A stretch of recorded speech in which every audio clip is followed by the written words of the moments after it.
काही लोकांनी आपलं इंजिनच काढून टाकलेलं आहे, हताश होतात, निराश होतात आणि मग ते लोक आत्महत्येचा मार्ग पत्करतात. एक गोष्ट मी तुम्हाला सांगतो, आज जर निराश असाल, जो माझं वचन ऐकणारा कोणी व्यक्ती असेल, परिस्थितीला सामोरं जात असताना तुझ्या डोक्यामध्ये असं आलं असेल, माझ्या जीवनात चांगलं काहीच घडत नाही, मी अपयशी आहे, माझं लग्न जमत नाही, मला लेकरं होत नाहीत, मला शिक्षणामध्ये डोकं चालत नाही, माझा या जगाला काही उपयोग नाही, आणि त्यामुळं जर तुमच्या डोक्यात आत्महत्येची विचार असेल तर थोडंसं थांबा, थोडंसं थांबा आणि विचार करा.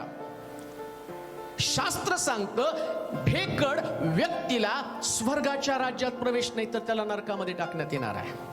अग्नी आणि गंधकाचं सरोवर. या अग्नी आणि गंधकाच्या सरोवराचं वैशिष्ट्य काय? पुन्हा मी तुम्हाला सांगतो, शरीर नष्ट होतं, आत्मा नष्ट होत नाही. आणि आत्मा जोपर्यंत आहे ना, तोपर्यंत या आत्म्याला वेदना सहन कराव्या लागतात. तुमच्या शरीराला चटका दिल्यावर कुठंतरी संवेदना त्याच्या पुसतात, तो तुमचा आत्मा असतो. म्हणून काही लोक म्हणतात, माझा आत्मा तळमळला. म्हणजे काय झालं? त्या संवेदना आत्म्यापर्यंत गेल्या.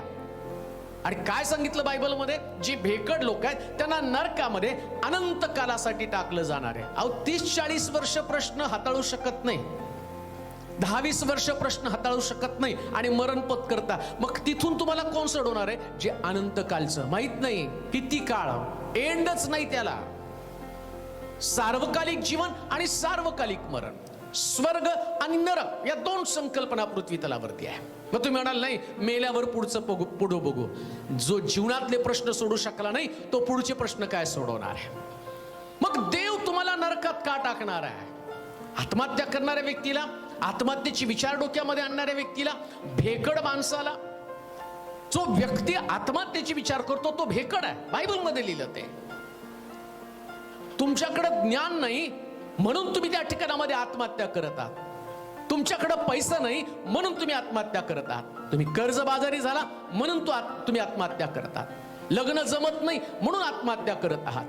यशस्वी होत नाही म्हणून आत्महत्या करत आहात. पण कधी रस्त्यावरच्या त्या भिकाऱ्याकडे पाहिलं का? त्याच्याकडे काही नाही, मग तो का नाही मरत? अहो, त्याला लढण्याची ताकद आहे, तो निर्भीड आहे, तो प्रत्येक दिवस जगतो. आणि तुमच्याकडे सगळं चांगलं असून तुम्ही मरणाचा विचार करत आहात.